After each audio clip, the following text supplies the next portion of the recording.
चलिए देखिए बच्चों, कल हम एक मोल एंटी सॉरी मोल जो करें लॉग एंटी लॉग कंसेप्ट पे आपका मैं थोड़ा सा वीडियो बनाया था छोटा मोटा। ऐसे एक छोटा मोटा वीडियो आज भी बनाएंगे, फिर कल से हम चैप्टर को स्टार्ट करेंगे, ठीक है ना। तो देखिए मोल अवधारणा, ये मोल अवधारणा तो आपको भी है रसायन विज्ञान के अंदर, जब तक रसायन विज्ञान पढ़ेंगे तब तक ये पीछा नहीं छोड़ने वाला है, ठीक है।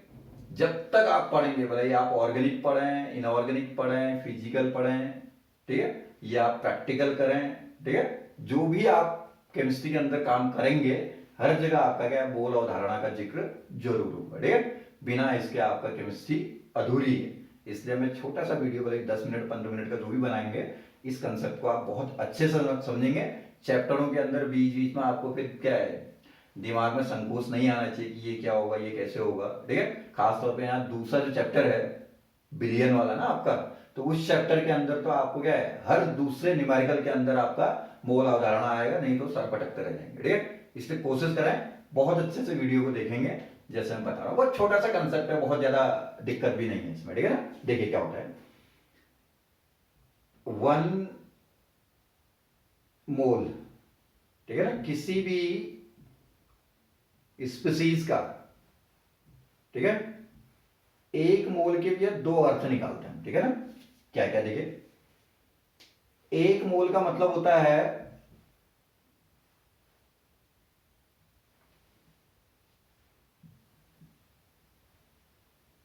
स्पीसीज, या चलो ये लिख लो,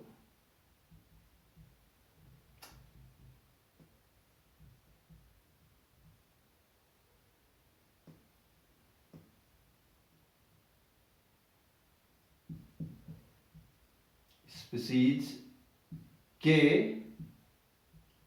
अणुभार या परमाणु भार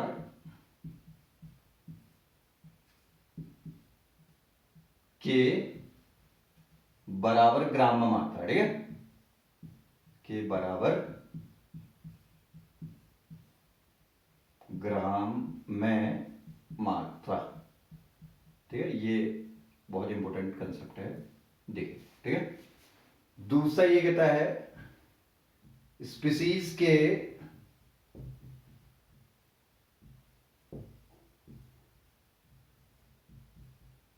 अवोगाद्रो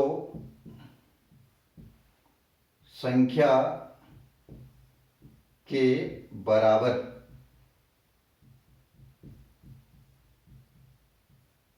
अणु या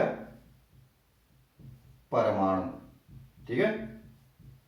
यदि वो कोई अणु है जिसका हम 1 मोल की बात कर रहे हैं तो उसके अवोगाद्रो संख्या के बराबर अणु होंगे, और यदि वो परमाणु है तो उसके अवोगाद्रो संख्या के बराबर परमाणु। अवोगाद्रो संख्या कितनी होती है, एन ए से लिखते हैं, कैपिटल एन के बेस पे ए लिखेंगे भैया, है तो एन ए बराबर 6.023 इंटू 10⁻23, ठीक है। इतनी संख्या को हम क्या कहते हैं, अवोगाद्रो संख्या कहते हैं। भाई इतना समझ जाना है, ये बहुत इजी है। किसी भी स्पीसीज का मतलब समझो ना, कोई अणु भी हो सकता है, परमाणु भी हो सकता है, ठीक है ना। तो किसी भी स्पीसीज का 1 मोल बराबर क्या होता है भैया, उस स्पीसीज के अणुभार या परमाणु भार के बराबर ग्राम में मात्रा। यदि वो स्पीसीज अणु है तो अणुभार के बराबर ग्राम में मात्रा, यदि वो पदार्थ क्या है, कोई परमाणु है तो उसके परमाणु भार के बराबर ग्राम में मात्रा को हम क्या कहेंगे, 1 मोल। और दूसरा अर्थ होता है हर स्पीसीज के 1 मोल में संख्या कितनी होती है भैया, क्या है, उस स्पीसीज के अवोगाद्रो संख्या के बराबर अणु या परमाणु, मतलब इतनी संख्या, ठीक है। जैसा आपने ये कह दिया ना, 1 मोल CO2 का, आपने कार्बन डाइऑक्साइड का, ठीक है, तो 1 मोल CO2 में आपके अणु कितने हुए, 6.023 इंटू 10⁻23 CO2 अणु होंगे। हर पदार्थ के 1 मोल में अणु कितने होंगे काम है, अवोगाद्रो संख्या के बराबर। तो 1 मोल CO2 में भी कितने अणु होंगे, 6.023 इंटू 10⁻23 CO2 के अणु होंगे, ठीक है। 1 मोल में CO2 की मात्रा कितनी होगी भैया, उस वाले कंसेप्ट से चलेंगे। क्या स्पीसीज के, अब ये अणु है ना, तो अणुभार के बराबर ग्राम में मात्रा, तो मतलब कितना, कार्बन का परमाणु भार कितना होता है, अणुभार क्या होता है जानते हैं ना, अणु के अंदर जितने भी परमाणु हैं उनके परमाणु भारों को जोड़ेंगे तो बन जाएगा आपका अणुभार। कार्बन का परमाणु भार कितना 12, एक ऑक्सीजन का 16, दो ऑक्सीजन का कितना 32, 32 और 12 44। ठीक है, तो ये हो गया आपका 44 ग्राम CO2। ठीक हो गया, तो CO2 का एक मोल बराबर कितना हो गया 44 ग्राम हो गया आपका। ठीक है, एक मोल बराबर इतनी संख्या होगी। अब एक एग्जांपल और करता हूं, देखो उससे कुछ क्लियर होगा। एक मोल कार्बन कह दिया मैंने, बहुत छोटा सा है, एक मोल कार्बन। अब चाहो तो आप हिंदी में लिख लो इसको, अब इतना तो चलता है। एक मोल कार्बन, एक मोल कार्बन कहेंगे तो कितने अणु होंगे एक मोल कार्बन में?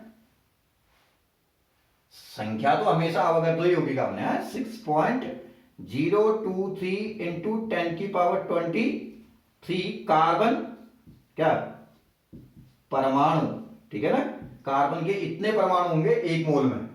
ठीक हो गया, लेकिन मात्रा कितनी होगी भैया?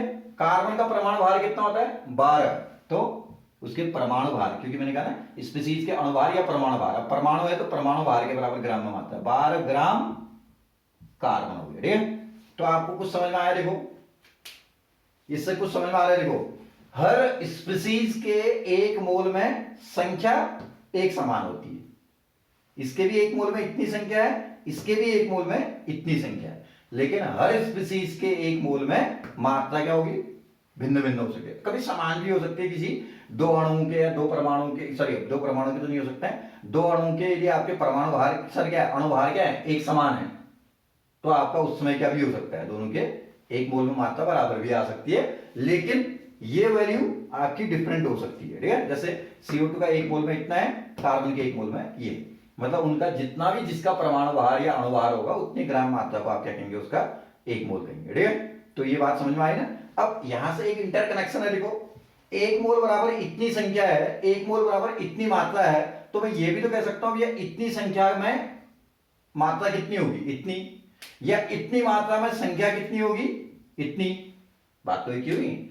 तो ये सब एक आपस में कनेक्टेड है। ठीक है, एक मोल बराबर इतनी मात्रा, एक मोल बराबर इतनी संख्या, तो इतनी संख्या का द्रव्यमान कितना होगा, इतना होगा। ठीक है, या इतने द्रव्यमान में कितनी संख्या होगी, इतनी होगी कह सकते हैं। जैसा आपने कहा ना एक मोल CO2 में इतने अणु हैं, तो आप ये भी कह सकते हैं CO2 के इतने अणु में अणु का द्रव्यमान कितना है 44 ग्राम में भी कह सकते हैं।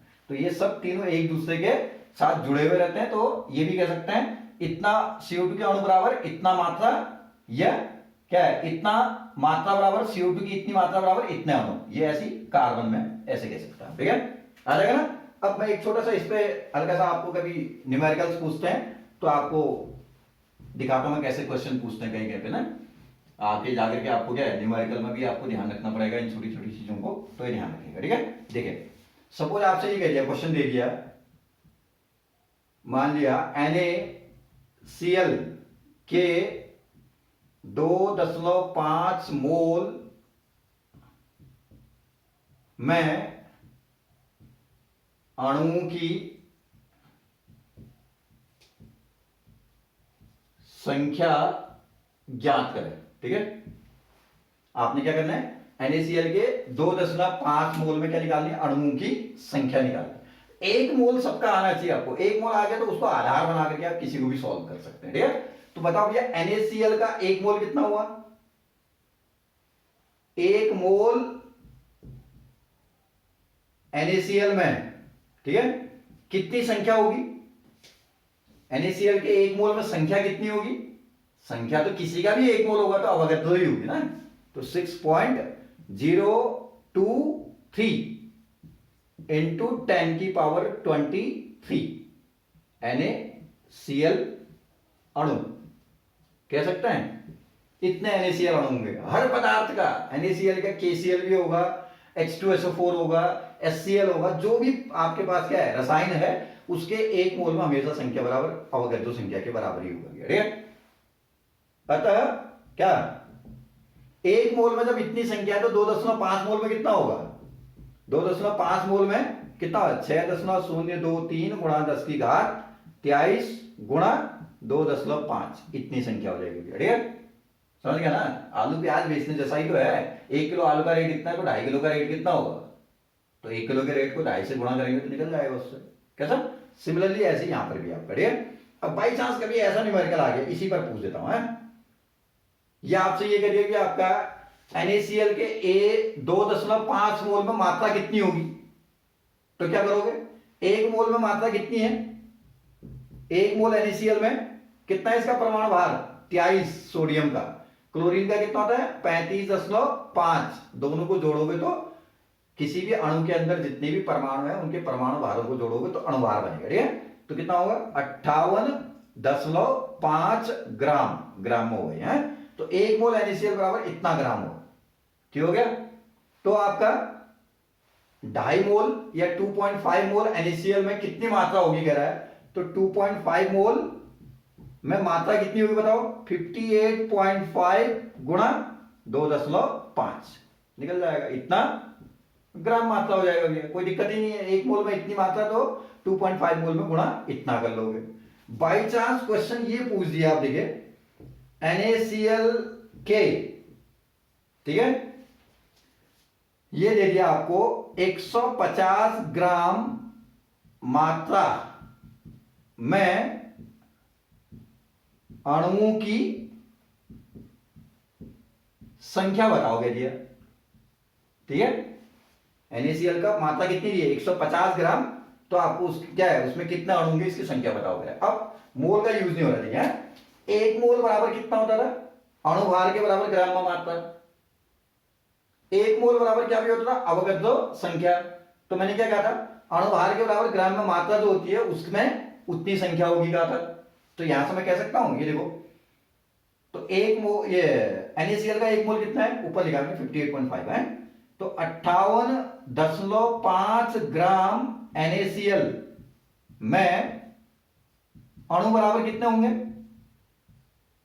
अणुओं की संख्या बोलो भैया कितनी होगी, बराबर इतने, इतना मतलब 1 मोल हुआ ना, 1 मोल में कितना अणु होता है अवगाद्रो संख्या के बराबर, तो इस ये भी तो 1 मोल ही है, 1 मोल का ये भी अर्थ हुआ, 1 मोल का अवगाद्रो संख्या भी अर्थ है, तो ये कह सकते हैं 6.023 गुणा 10⁻23 अणु, किसी को दिक्कत है नहीं, ठीक है। तो इतने ग्राम में जब इतना है, मैंने कहा ना 1 मोल को ये आधार बना है, 1 मोल में इतनी मात्रा, 1 मोल में इतनी संख्या, तो इसका मतलब इतनी मात्रा बराबर इतनी संख्या भी होगी, ठीक हो गया। अतः क्या कह सकते हैं फिर, जब इतनी मात्रा बराबर इतनी संख्या है तो कितनी मात्रा के लिए पूछा है, 150 ग्राम NaCl में अणुओं की संख्या बराबर 6.023 गुणा 10⁻23 गुणा 150 बट्टे कितना 58.5, इतने अणु निकल जाएंगे आपका। कैसा सिंपल सी गणित है, कोई ज्यादा दिक्कत ही नहीं है। 1 मोल में इतनी मात्रा होती है, 1 मोल में इतनी संख्या, तो इसका मतलब इतनी मात्रा बराबर इतनी संख्या, तो 1 मोल को आधार बना दिया आपने, तो इतनी मात्रा जब इतनी संख्या होती है तो इतनी मात्रा में कितनी संख्या होगी, आराम से निकल जाएगा, अवगाद्रो संख्या गुणा 150 बट्टे 58.5 कर लेंगे, ठीक है। कभी कभी उल्टा भी आ जाता है, आपको ये करेगा कि इतने अणुओं का द्रव्यमान कितना होगा बताओगे, इतने अणु जैसे NaCl के उसने मान लिया 5000 अणु NaCl के, तो उनका द्रव्यमान बताओ कितना होगा कहता है, ठीक है। तो आप पहले बताएंगे क्या कि इतने अणु का द्रव्यमान इतना होता है, तो उतने अणु का उसके अनुसार निकाल लोगे। नहीं आई बात समझ में, मेरी बात समझ में आ गया ना।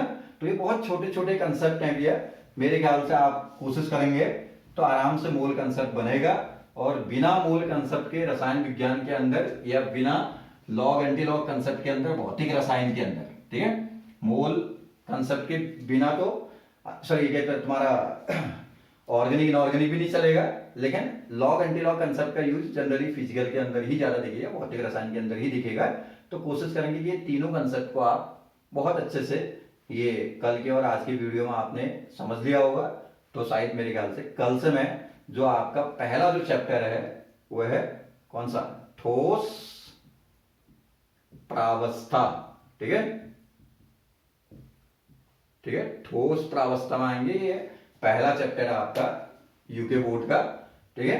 तो ठोस प्रावस्था का जब शुरू करेंगे तो उसमें उससे पहले आप इन वीडियोस को बहुत अच्छे से वॉच कर लेना और समझने की कोशिश करना। जहां कोई दिक्कत होगा तो कमेंट बॉक्स में लिख देना, और अंत में क्या करेंगे, लाइक और सब्सक्राइब जरूर कर देंगे, क्योंकि आप लोग कर नहीं रहे हैं तो कर लेना है इसको, ठीक है, पक्का कर लेना, ठीक है। तब कल मैं ये टॉपिक शुरू करूंगा, ठीक है ना। चलिए, थैंक यू।